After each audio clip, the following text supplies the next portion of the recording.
Well, let's follow up with the House Leader for the NDP. He's Peter Julian. He joins me now. Mr. Julian, thanks again for your time this evening. Good to see you. Why did the NDP need a written agreement to achieve these NDP priorities, particularly on dental care and pharmacare? Why not just say to the Liberals, hey, if you don't make these a priority and put them in the budget, you'll not have our support and you'll face the possibility of defeat?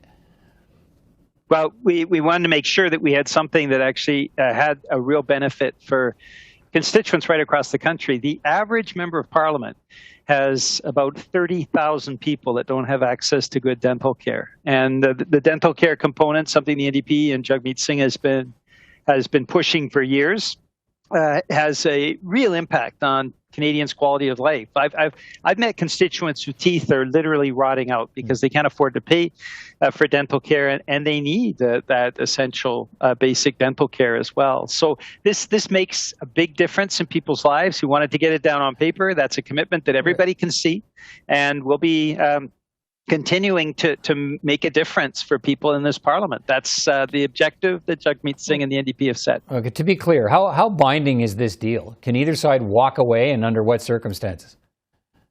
Well, we've said that these are the things that the Liberal government absolutely must do.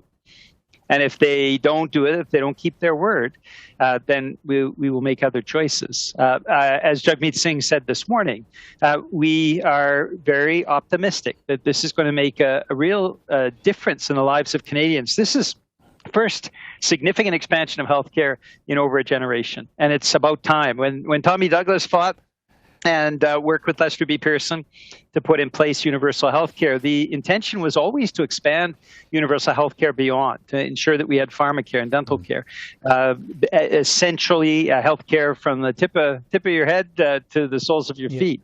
And now we have an opportunity to do that and make a big difference in the lives of Canadians. Do you acknowledge there's a political risk here? What if the Liberal motivation is to buy lots of runway to do things they will claim credit for come the next election, and then marginalize the role of the NDP come election time? They'll claim the credit for doing all these things because it's fine to have ideas, but they'll say you need a Liberal government to get them implemented. How does this build electoral support for New Democrats? Well, the important thing is it makes a difference for Canadians. That's our fundamental push. And the NDP has always been at its best when we put aside the issue of partisan political advantage, and we focus on getting things done. That's how Tommy Douglas was able to achieve universal health care.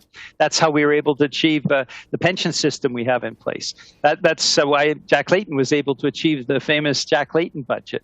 It's how we were, in the last parliament, able to obtain substantial benefits on COVID that were, albeit temporary, but made a big difference in people weathering that pandemic. And now with the adoption of the Canada Pharmacare Act next year and the putting in place of dental care for Canadians who need it, starting with this budget and moving through the next few years, it'll make a substantial difference in the lives of Canadians. So that there's no doubt. What if there's an increase in military spending in the upcoming budget? Is that a deal breaker?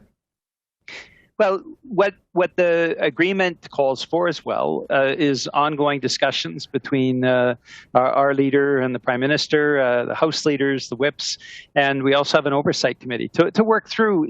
There are a lot of hypotheticals in the coming years. And a part of what is in the agreement is to ensure that there's good communications and discussions. Yeah, but that's not what I'm asking. I'm asking if there's increased defense spending in the budget, is that a deal breaker for the NDP? Or are you okay with seeing increased defense spending as long as it's not at the expense of social spending? You're presuming something, and my response is there are mechanisms put in place to ensure that we have those discussions beforehand. But, and I will say this, as we've been saying all along, the NDP believes that we need to be adequately equipping our Canadian forces, particularly for the peacekeeping roles that may come to be in Ukraine. One would only hope that there will be a truce, that the carnage will stop, and there may be a role for Canadians to start playing that peacekeeping role again. Okay. We need to adequately equip our soldiers to make sure that happens. All right. Mr. Julian, thanks for your time tonight. Time's short, but I appreciate you taking time to give us your perspective. Good to talk to you again. Thanks so much.